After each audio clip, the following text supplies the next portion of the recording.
전 세계가 충격에 휩싸였습니다.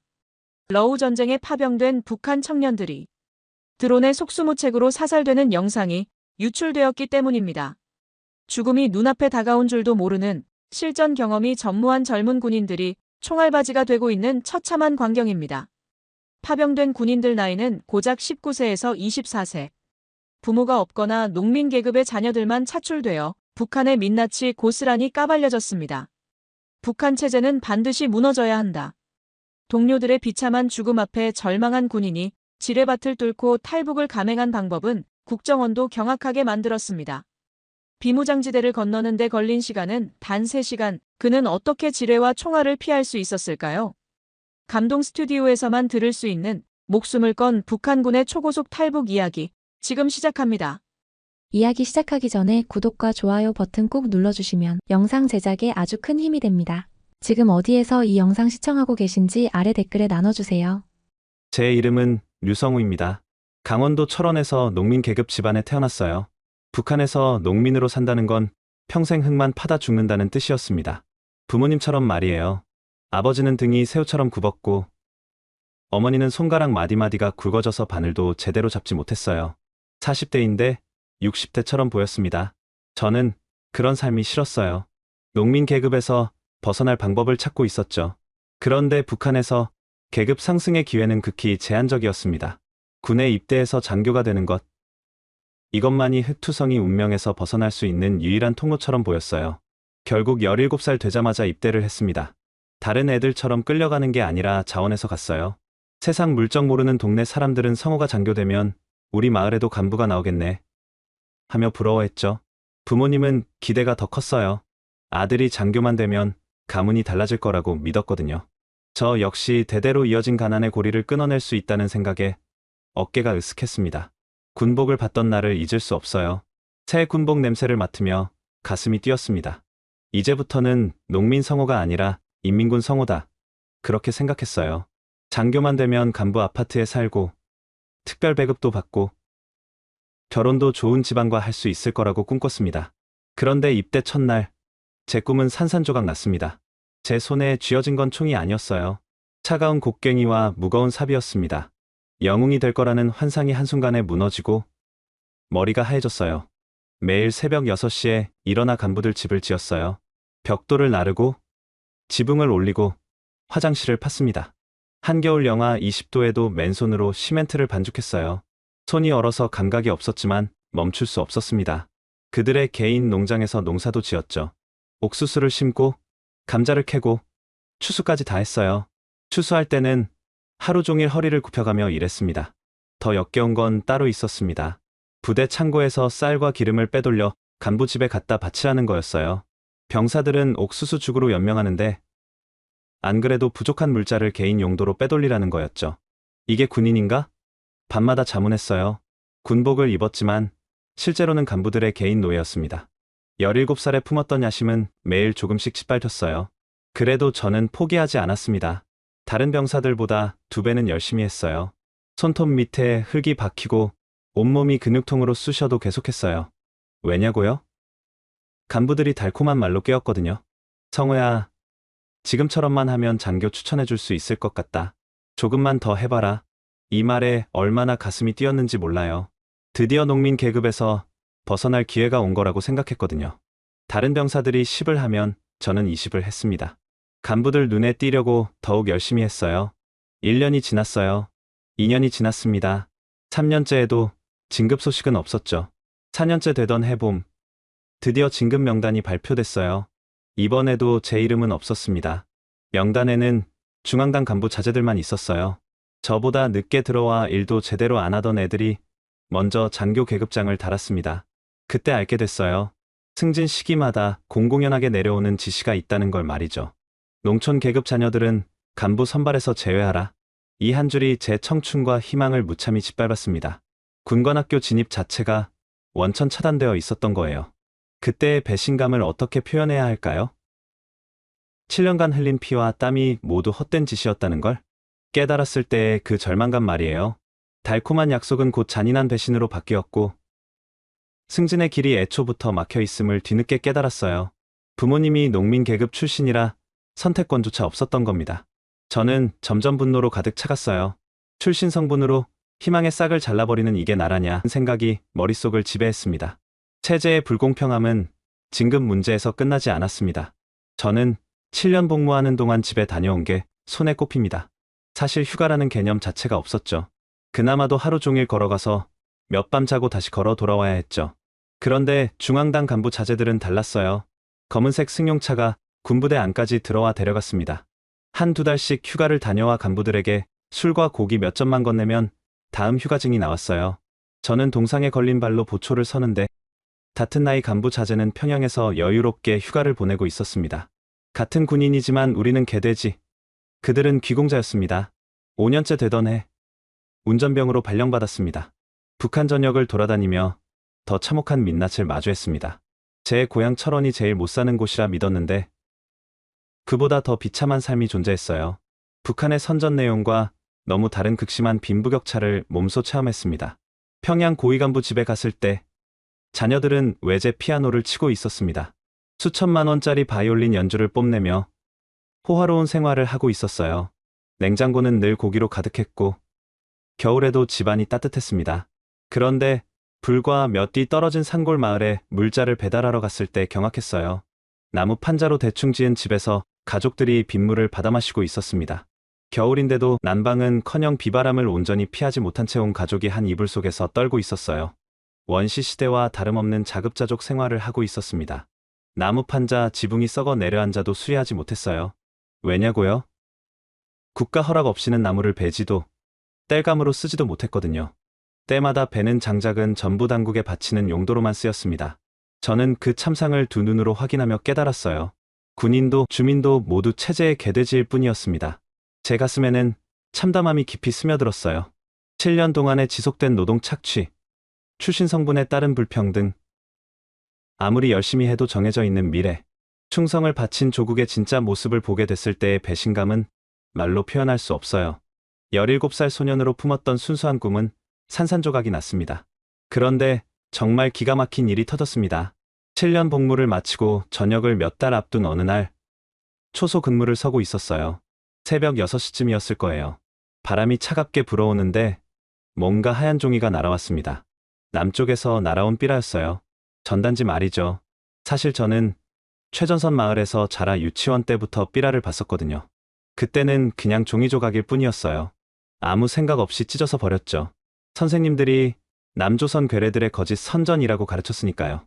어린 마음에도 적의 선전물은 나쁜 것이라고 믿었어요.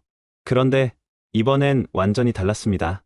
군 생활을 겪고 난 후라 그런지 글귀 하나하나가 가슴을 찌르듯 깊게 파고들었어요. 손이 떨리면서 읽기 시작했습니다. 마치 눈을 뜨게 하는 광선 같았습니다. 쪽잠에 죄기밥만 먹는다는 김정일. 그런데 배는 왜 계속 나올까요? 이 문장을 읽는 순간 머리가 띵했어요. 저희는 평생 김정일이 인민과 똑같이 산다고 배웠거든요. 밤새 인민을 걱정해서 잠도 못 잔다고 했죠. 그런데 생각해보니 정말 이상했어요. 똑같이 산다면서 왜 김정일만 살이 찌고 있었을까요? 방송에서 볼 때마다 거동이 불편해 보일 정도로 살이 쪘거든요. 6.25 전쟁은 누가 일으켰을까요? 남조선이 일으켰다면 3일 만에 서울을 내줬을까요? 이 문장에서는 큰 충격을 받았습니다. 평생 교육받은 역사와 정반대의 주장이었거든요. 남조선이 먼저 침입했다고 배웠는데 남친이었다는 걸까요? 머릿속이 복잡해지고 가슴이 빠르게 뛰기 시작했어요. 이 문장에서는 큰 충격을 받았습니다. 평생 교육받은 역사와 정반대의 주장이었거든요. 심장이 터질 것 같았습니다. 다른 병사들이 볼까봐 두려워서 재빨리 삐라를 옷 안에 숨겼습니다. 하지만 계속 신경이 쓰였어요. 마음이 콩밭에 가 있었죠. 혼자 있을 때 다시 꺼내서 읽었는데 글자들이 눈앞에서 불덩어리처럼 타오르는 것 같았어요. 우리가 배운 게 다 거짓이라면 지금까지 흘린 땀과 피는 도대체 무엇이란 말인가? 이런 생각이 머릿속을 지배했습니다. 삐라에 적힌 내용들이 계속 맴돌았거든요. 세뇌당에 당연하다고 생각했던 모든 것들이 흔들리기 시작했어요. 그렇게 며칠을 혼란 속에 지내던 어느 날이었습니다. 부대에 불려갔는데 청천벽력 같은 통보를 받았어요.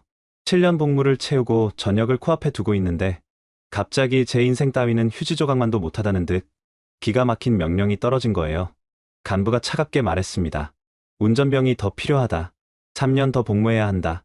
이유도 설명하지 않았어요. 그냥 국가에서 내린 명령이라고만 했습니다. 말 한마디로 제 인생을 3년 더 빼앗겠다는 통보였어요. 7년도 모자라 10년을 하라는 거였어요. 제가 무슨 죄를 지었다고 이런 처벌을 받아야 하는지 이해할 수 없었습니다. 그 순간 온몸에서 힘이 쭉 빠지고 입술이 파르르 떨렸어요. 왜 지금입니까? 라는 말이 목구멍까지 올라왔지만 억지로 삼킬 수밖에 없었어요. 질문하는 순간 반역자로 낙인 찍혀 사라질 수 있다는 걸 누구보다 잘 알고 있었거든요. 북한에서는 왜라고 묻는 것 자체가 반역이었어요. 그 순간 힘겹게 버티고 있던 모든 게 무너졌습니다. 저는 국가가 공짜로 부리는 머슴, 그 이상도 그 이하도 아니었습니다. 며칠 밤을 뒤척이며 생각했어요. 삐라에서 본 내용들, 군대에서 수없이 겪은 불공정한 현실, 그리고 추가 복무 명령까지 1년의 부당한 사건들이 누적되어 마침내 폭발했어요. 이 체제는 절대 바뀌지 않는다. 북한은 반드시 무너져야 한다. 그때부터 제 눈빛이 달라졌어요. 자유를 향한 결심으로 날카로워졌습니다. 하지만 무작정 도망칠 수는 없었어요. 잡히면 총살이니까요. 신중하게 계획을 세워야 했죠. 치밀하고 완벽하게 말이에요.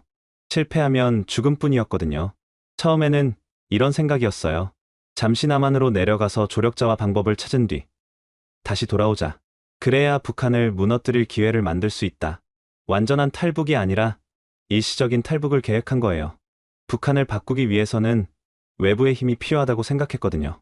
그날부터 겉으로는 순종적인 병사를 연기했지만 속으로는 자유를 향한 계획을 세우고 또 세웠어요. 드디어 이 지옥 같은 현실에서 벗어날 방법을 찾기 시작한 거였습니다. 그러던 중 뜻밖의 기회가 찾아왔습니다. 한여름 건설 현장에 투입됐다가 부상을 입은 거예요. 사실 큰 부상은 아니었어요. 무거운 자재가 다리에 떨어져서 살갗이 찢어지고 멍이 든 정도였죠. 하지만 이걸 탈출의 실마리로 삼기로 했습니다. 별다른 치료 없이 바로 일터로 복귀하라는 명령이 떨어졌어요. 북한에서는 웬만한 부상으론 쉬지 못하거든요. 하지만 이번엔 달랐어요. 정말 죽을 것처럼 신음소리를 내며 혼신의 연기를 펼쳤습니다. 얼굴을 일그러뜨리고 다리를 절뚝거렸죠. 숨을 거칠게 몰아쉬고 식은땀까지 흘리며 바닥에 드러누워 버렸습니다. 도저히 움직일 수가 없습니다. 상관들도 당황했어요. 다른 병사들이 보고 있는데 너무 심하면 사기에도 영향을 줄 수 있었거든요. 그렇다고 여기서 방치하자니 계속 신음소리를 내니까 시끄러웠어요. 차라리 병원에 보내서 조용히 처리하는 게 나았습니다. 결국 병원 입원이 결정됐습니다. 저는 속으로 쾌재를 불렀어요. 첫 번째 계획이 성공한 거였습니다. 그런데 병원에 입원한다고 해서 끝이 아니었어요. 남조선에 다녀오는 2달이라는 시간을 확보하는 게 문제였습니다. 북한 의료진들에게는 치명적인 약점이 있었어요. 의사들이 고학력에 비해 형편이 아주 열악했거든요. 저는 이 약점을 노렸습니다. 군의관에게 몰래 뇌물을 찔러 넣었어요. 당분간 치료가 필요하다는 허위 진단서를 내주고 2달 동안 외출도 눈 감아달라고 했죠. 병원 입장에서는 일석이조였어요. 뇌물도 받고 실제 치료 비용도 아낄 수 있었거든요. 그렇게 저는 2개월의 시간을 확보할 수 있었습니다. 수년간 운전병으로 근무하면서 익힌 전국지리 지식이 정말 큰 도움이 됐습니다. 어느 길로 가면 검문소가 있고 어디서 우회할 수 있는지 다 알고 있었거든요. 미리 섭외해둔 택시 기사의 도움도 받았습니다. 버스와 택시를 번갈아 타며 장거리 이동을 했어요. 경비 초소가 보이면 운전기사에게 말했습니다. 운전수 동무, 초소 500m 앞에서 내려주시오. 그러면서 담배 한 갑을 건넸어요. 그렇게 도보로 초소 검열을 피해 무사히 통과할 수 있었습니다. 드디어 DMZ에 도착했어요. 하지만 바로 탈북을 시도하지는 않았습니다. 근처 민통선 내 민가에 숨어서 비가 오기만을 기다렸어요. 장마철을 탈출 시기로 정한 이유가 있었죠. DMZ는 지뢰밭이거든요. 장마철 수위가 불어나면 지뢰를 밟지 않고 헤엄쳐 건널 수 있다는 걸 노렸습니다. 그리고 북한 군인들의 치명적인 약점도 알고 있었어요. 군복이 한 벌뿐이라서 비 맞는 걸 극도로 싫어한다는 점이었죠. 젖으면 말릴 곳도 없고 갈아입을 옷도 없었거든요. 그래서 비가 오면 경계가 가장 허술해집니다. 특히 쏟아지는 비와 천둥 번개가 몰아치면 완벽했어요. 소음과 어둠 때문에 아무에게도 발각되지 않을 거라고 확신했습니다. 천둥 소리가 다른 소리를 완전히 덮어줄 테니까요. 굶주림 속에서 하루하루를 버텼어요. 매일 강물 수위를 확인했죠. 너무 많이 불어도 위험하고 너무 적게 불어도 지뢰가 위험했거든요. 시간은 흘러갔지만 비는 오지 않았어요. 점점 초조해졌습니다. 언제까지 기다릴 수는 없었거든요. 너무 오래 있으면 발각될 위험이 있었어요. 4일째 되던 날, 먹구름이 끼기 시작했어요. 하늘이 어두워지면서 바람도 거세졌습니다. 5일째, 부슬부슬 비가 내리기 시작했어요.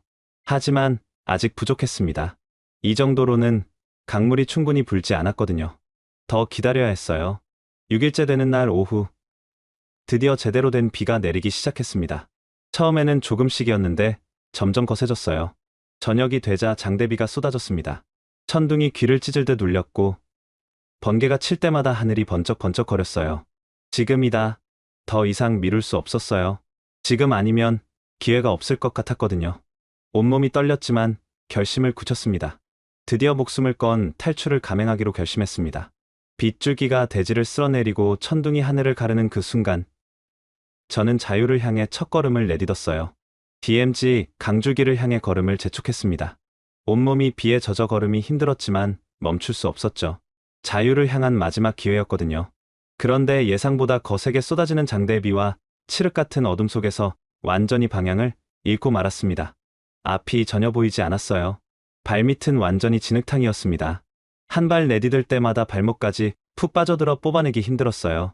빼려고 힘을 주면 더 깊숙이 잡아당겼어요. 마치 누군가 아래에서 저를 땅속으로 끌어내리려는 것 같았죠. 어둠 속에서 손으로 더듬거리며 길을 찾다 가시던 불에 손바닥이 찔려 피투성이가 되었습니다. 길은 사라지고 어디로 가야 할지 알 수 없었어요. 이러다가 길을 잘못 들어서 북한군 초소로 가면 어떡하나 패닉 상태에 빠져버렸어요. 그때 번개가 하늘을 가르며 순간적으로 산능선을 비췄습니다. 저는 그 산을 무작정 오르기 시작했어요. 높은 곳에서 휴전선을 찾아야 했습니다. 산을 오르는 건 정말 지옥 같았어요. 나무가지에 얼굴이 긁히고 돌에 무릎이 부딪혀서 피가 났어요. 깊은 웅덩이에 빠져서 온몸이 진흙투성이가 됐습니다. 그래도 멈출 수 없었어요. 만신창이가 되어 정상에 도착했을 때 드디어 휴전선 철책의 불빛이 보였어요. 어둠 속에서 등대처럼 밝게 빛나고 있었습니다. 반드시 살아서 건너오라 라고 힘을 주는 것 같았습니다. 드디어 강가에 도착했어요. 장마로 불어난 강물이 괴물처럼 포효하며 흘러가고 있었어요. 물살이 바위를 때리는 소리만 들어도 온몸이 얼어붙었습니다. 하지만 돌아갈 길은 없었어요. 앞으로 가든지 여기서 죽든지 둘 중 하나였습니다. 저는 숨을 크게 고르고 차가운 강물 속으로 몸을 던졌습니다. 얼음장 같은 물이 온몸을 관통했어요. 심장이 멈출 것 같았습니다. 지뢰밭 위를 헤엄치는 기분은 공포 그 자체였습니다. 장마로 불어난 물살이 저를 떠받쳐 주었어요. 강바닥에 절대 닿지 않도록 길을 쓰고 발버둥쳤죠. 죽음과 한 뼘 차이로 앞으로 나아갔어요. 30분 정도 강물을 따라 헤엄쳐 내려왔을 때 갑자기 앞에 거대한 무언가가 가로막았습니다. 번개가 칠 때 거대한 댐이 윤곽을 드러냈습니다. 이게 뭐야? 지도에 없었는데? 댐 높이가 20m는 좋게 돼 보였습니다. 깜깜한 절벽 아래로 떨어져야 했어요. 쇠말뚝이 있다면 관통당할 수도, 바위에 머리가 박살날 수도 있었어요. 아니면 물의 충격만으로도 즉사할 수 있었죠. 하지만 돌아갈 길은 없었어요. 앞으로 가는 것밖에는 방법이 없었죠. 이 길 아니면 죽음뿐이다. 저는 이를 악물고 단숨에 20m 아래로 몸을 내던졌어요. 공중에 떠있는 그 몇 초 동안 온생애가 스쳐 지나갔습니다. 아래로 떨어지는 순간 곧바로 거대한 회오리가 저를 집어삼켰습니다. 댐에서 떨어지는 물의 힘이 엄청났거든요. 물속으로 무지막지하게 빨려 들어가 몇 초간 정신을 잃었어요. 그때 갑자기 물살이 저를 밀어내더니 다시 수면 위로 솟구쳐 올라왔어요. 가까스로 정신을 차렸습니다. 강물이 마치 여기서 죽으면 안 된다 라며 저를 살려준 것 같았어요. 뛰어내린 댐을 올려다보니 간담이 서늘해졌습니다. 저 높이에서 떨어졌는데 살아남았다니요? 극적으로 목숨을 건진 저는 거센 물살에 몸을 맡겼습니다. 더 이상 헤엄칠 힘이 없었거든요. 물살이 저를 어디론가 데려다 주기를 바랐어요. 얼마나 흘러갔을까요? 숨이 끊어질 듯한 고통 속에서도 계속 버텼습니다. 그때 발끝에 뭔가 딱딱한 게 닿았습니다. 땅이었어요. 드디어 강 건너편에 도착한 거였습니다. 본능적으로 진흙을 움켜쥐었어요. 살았다는 안도감에 뜨거운 눈물이 저절로 쏟아졌습니다. 땅을 밟은 기쁨도 잠시, 어디서 총알이 날아들지 모른다는 공포가 저를 옥죄었습니다. 한국 땅에 제대로 도착한 건지도 확실하지 않았거든요. 혹시 북한군이 쫓아올 수도 있었어요. 살아남았다는 환희와 여전히 위험하다는 공포가 뒤섞여서 제 심장은 미친 듯이 요동쳤습니다. 어둠 속에서 숨을 고르며 주위를 살폈어요. 혹시 누가 있나 싶어서 귀를 기울였죠. 하지만 빗소리와 천둥소리만 들렸어요. 그 순간 강렬한 플래시라이트 불빛이 어둠을 가르며 저를 정조준했습니다. 눈이 부셔서 아무것도 안 보였어요. 이어서 확성기에서 목소리가 울려 퍼졌어요. 귀순 의사가 있는가? 한국말이었습니다. 북한말과는 확실히 억양이 달랐어요. 그 순간 알았죠. 드디어 한국 땅에 도착했구나. 안도감이 밀려왔습니다. 저는 양손을 번쩍 들고 흔들었어요. 귀순 의사를 표시한 거였죠. 온몸에 힘이 빠져서 당장 누군가 와서 데려가 주길 바랐습니다. 그런데 한국군은 철책 밖으로 움직이지 않았어요. 저를 그냥 지켜보고만 있었습니다. 그때 다시 확성기 목소리가 들렸어요. 철책까지 걸어오십시오. 귀순 절차에 따라 본인이 직접 이동해야 합니다. 저는 마지막 힘을 쥐어짜 무릎이 꺾일 듯 비틀거리며 철책을 향해 걸어갔습니다. 철책 앞에 도착하자 10여 명의 한국군이 총구를 겨누며 저를 포위했습니다. 북한군과는 차원이 다른 체격과 장비를 보자마자 위압감에 압도되었습니다. 북한군은 먹는 게 정말 형편없었어요.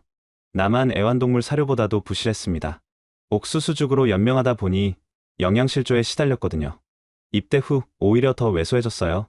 키도 작고 앙상하게 볼품없었죠. 전투복도 엉망이었습니다. 빗물에 젖으면 몸에 달라붙어서 짐이 됐어요. 무겁고 불편했죠. 전투화는 고무로 만들어져 불길 위를 뛰면 그대로 녹아내렸어요. 산을 타면 나무 뿌리가 뚫고 들어왔습니다. 부상은 일상이었어요. 군인은 국가의 재산이 아니라 그냥 소모품이었습니다. 다치면 버려졌죠. 그런데 눈앞에 한국군은 완전히 달랐어요. 탄탄한 체격에 대면하는 것만으로 압도되는 건장한 몸집이었습니다. 전투복도 놀라웠어요. 비에 젖어도 몸에 달라붙지 않았습니다. 방수가 되는 것 같았어요. 전투화도 튼튼해 보였고요. 장비들은 어떻고요? 최첨단이었습니다. 총구 끝에 레이저가 나와 저를 겨누고 있었습니다. 남조선은 허약한 괴뢰라고 배웠는데 이것 역시 거짓이라는 걸 깨달았습니다. 북한에서는 남한군을 약하고 무능하다고 가르쳤거든요. 미군이 없으면 아무것도 못한다고 했죠. 그런데 실제로 본 한국군은 존재 자체만으로도 위협적이었어요. 한국군 한 명이 북한군 10명보다 강해 보였거든요. 순간적으로 정체를 드러내면 안 된다는 생각에 떨리는 손으로 준비해간 선글라스를 꺼내 썼어요. 다시 북한으로 돌아갈 계획이었기 때문에 얼굴이 드러나면 안 된다고 생각했거든요. 북한이었다면 바로 개머리판으로 얼굴을 가격했을 거예요. 갓나 새끼 뭐하는 짓이냐 하면서 매질부터 했을 겁니다. 그런데 한국군은 달랐어요. 아무 말도 하지 않고 그냥 지켜보기만 했어요. 무기와 소지품을 압수하고 케이블 타이로 제 두 손을 묶었습니다. 네 발로 왔는데 왜 묶습니까? 한국군이 단호하면서도 정중하게 대답했습니다. 절차니까 따라주셔야 합니다. 북한군이었다면 시끄럽다. 닥치고 따라와 라고 고함쳤을 텐데요. 한국군은 극적인 상황에서도 정중한 말투였습니다. 귀순 의사를 밝혔지만 안전이 확보될 때까지는 안보가 최우선이었던 거죠. 합리적인 절차였어요. 선글라스 위에 안대까지 씌우고 이동했습니다. 임시 취조실에 도착해서 첫 질문이 나왔어요. 남한으로 왜 왔습니까? 저는 간첩이 있을 수도 있다고 생각했어요. 여기서 말하고 싶지 않습니다. 상급 기관으로 보내주십시오. 주먹이 날라올 줄 알았는데 한국군은 눈 하나 깜짝하지 않았어요. 별말 없이 저를 샤워실로 안내했습니다. 저는 24년 평생 제대로 된 샤워를 해본 적이 없었어요. 여름에는 냇가에서 대충 씻고 겨울에는 대야에 받아놓은 찬물로 씻었거든요. 상수도 시설이 부실해 그마저도 어려울 때가 많았어요. 샤워실 앞에서 멈칫했더니 한국군이 웃으며 말했어요. 저기 손잡이를 돌리면 물이 나옵니다. 빨간 쪽은 뜨거운 물, 파란 쪽은 찬물입니다. 손잡이를 돌리면 물이 나온다고? 신기했어요. 조심스레 빨간 쪽으로 손잡이를 돌려봤습니다. 샤워기에서 따뜻한 물줄기가 쏟아지는 순간 가슴이 벅차올랐습니다. 강 하나 건너 완전히 새로운 세상이 존재했던 거예요. 따뜻한 물이 온몸을 감쌌습니다. 방금 전까지 얼음 같은 강물에서 죽을 고비를 넘겼는데 이렇게 따뜻한 물로 씻고 있다니 꿈만 같았어요. 온몸이 떨렸습니다. 추위 때문이 아니라 감격 때문이었어요. 한 번도 경험하지 못한 따스함이었거든요. 강물에서 얼어붙었던 몸이 순식간에 녹아내렸습니다. 물줄기와 함께 눈물이 흘러내렸습니다. 북한에서 배운 남조선 괴뢰군은 어디에도 없었어요. 오히려 북한군보다 훨씬 인간적이었습니다.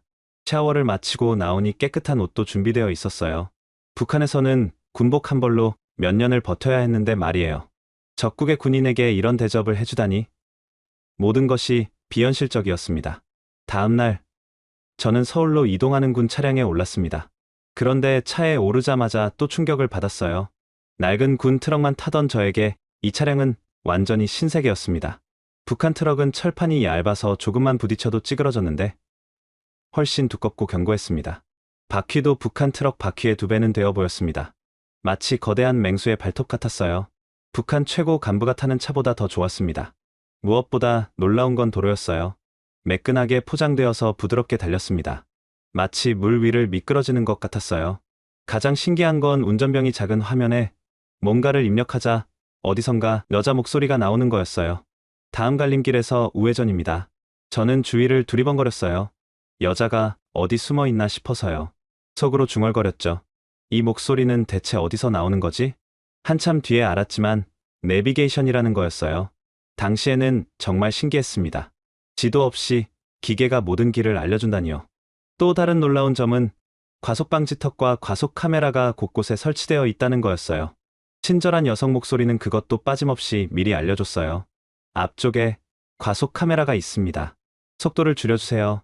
북한에서는 길이란 그저 흙길과 자갈길이 전부였어요.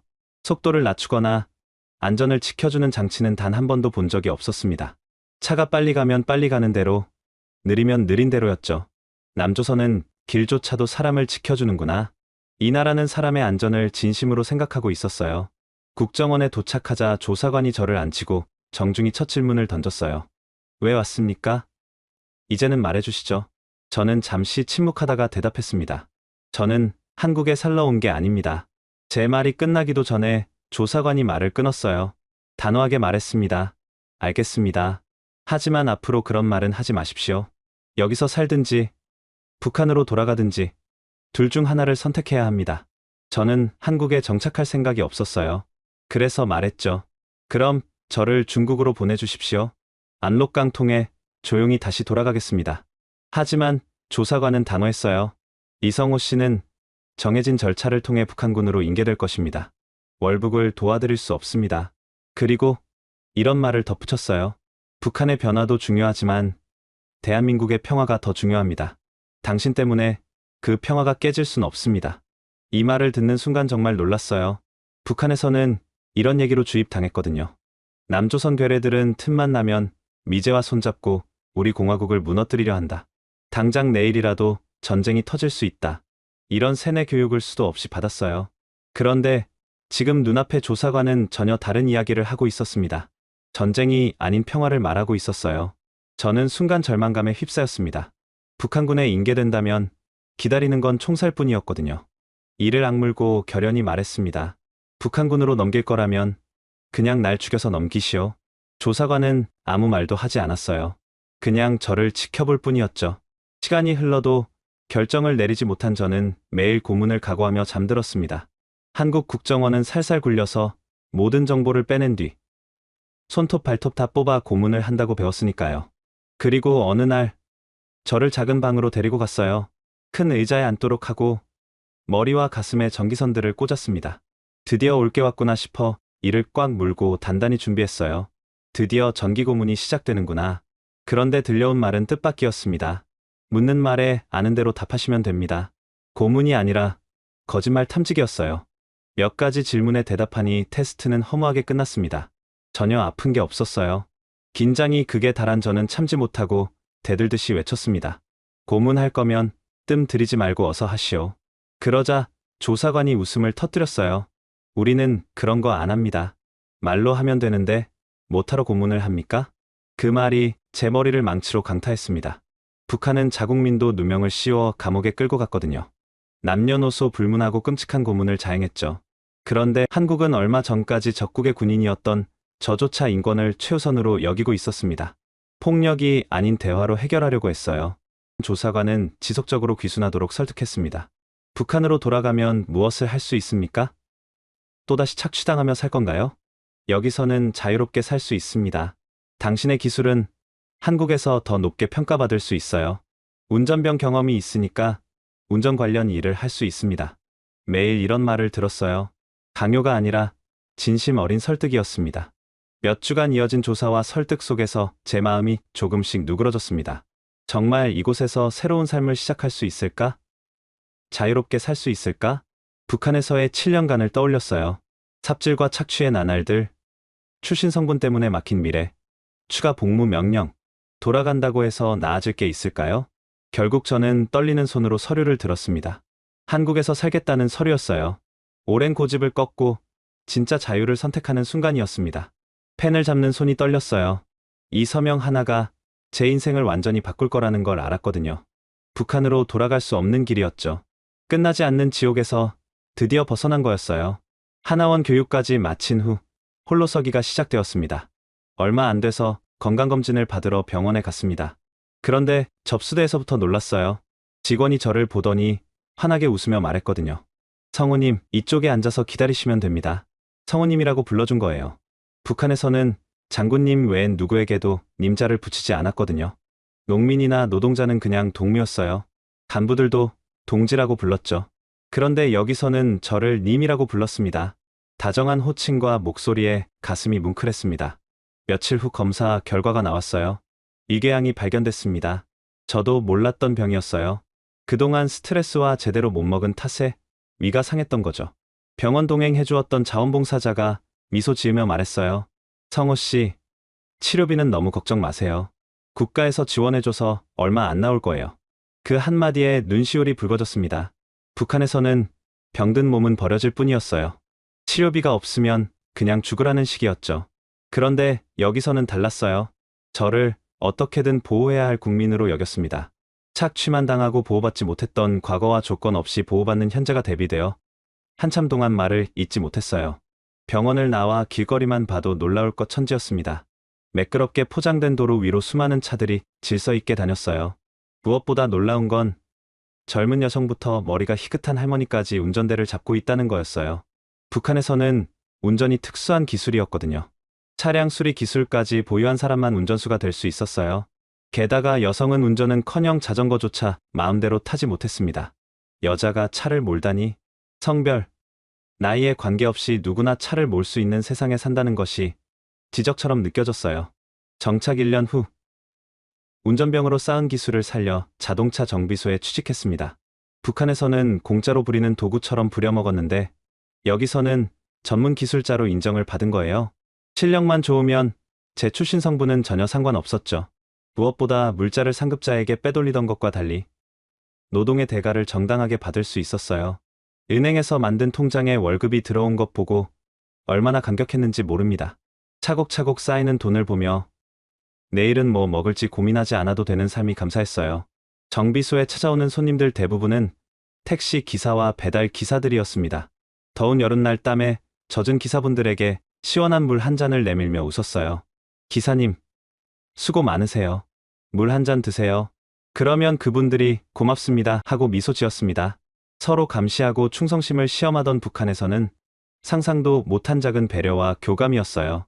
사람과 사람 사이의 따뜻함이 이제는 제 일상이 되었습니다. 제 실력도 점점 늘었어요. 처음에는 간단한 수리만 했는데 몇 달 지나 복잡한 엔진 수리도 할 수 있게 됐습니다. 사장님도 인정해 주셨어요. 성호 씨, 실력이 많이 늘었어. 이제 웬만한 고장은 다 고칠 수 있겠어. 저는 하루하루 성실히 정비 기술을 익히며 마음속에 새로운 꿈을 품었습니다. 언젠가 내 이름을 건 정비소를 열어 사장이 되어보자는 목표였어요. 북한에서는 출신 성분 하나 때문에 장교는 꿈조차 꿀 수 없었어요. 이곳에서는 원하는 건 뭐든지 도전할 수 있었죠. 주말이면 다른 탈북민들을 도왔습니다. 운전대를 한 번도 잡아본 적 없는 사람들이 많았거든요. 특히 여성분들은 더욱 그랬어요. 운전 어렵지 않아요. 차근차근 배우시면 됩니다. 얼마나 재미있는데요. 기초운전법부터 간단한 차량 관리까지 알려드렸어요. 처음에는 무서워하시던 분들이 점점 자신감을 갖게 되는 모습을 보면 보람찼습니다. 이 자유로운 길 위에서는 누구나 달릴 수 있습니다. 단순한 기술 전수가 아니었어요. 한국에서 뿌리 내릴 용기를 심어주는 약속이었습니다. 여기서는 성별이나 나이, 출신에 관계없이 누구나 목표한 걸 이룰 수 있다는 희망을 전해주고 싶었거든요. 어느 할머니가 처음 운전에 성공했을 때 눈물을 흘리셨어요. 고마워라. 50 넘게 살면서 내가 차를 몰 줄은 꿈에도 몰랐네. 그 눈물을 보는 순간 저도 울컥했습니다. 자유의 소중함을 다시 한번 느꼈거든요. 어느 날 퇴근길이었어요. 도로 위로 수많은 차들이 오가는 모습을 바라보며 발걸음을 멈췄습니다.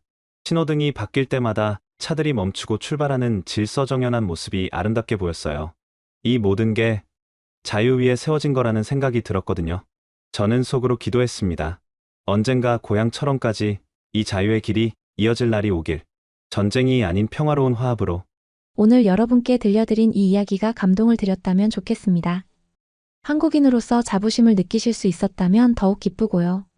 다음에 더 좋은 이야기로 다시 찾아뵐 수 있도록 구독과 좋아요 버튼을 눌러주세요.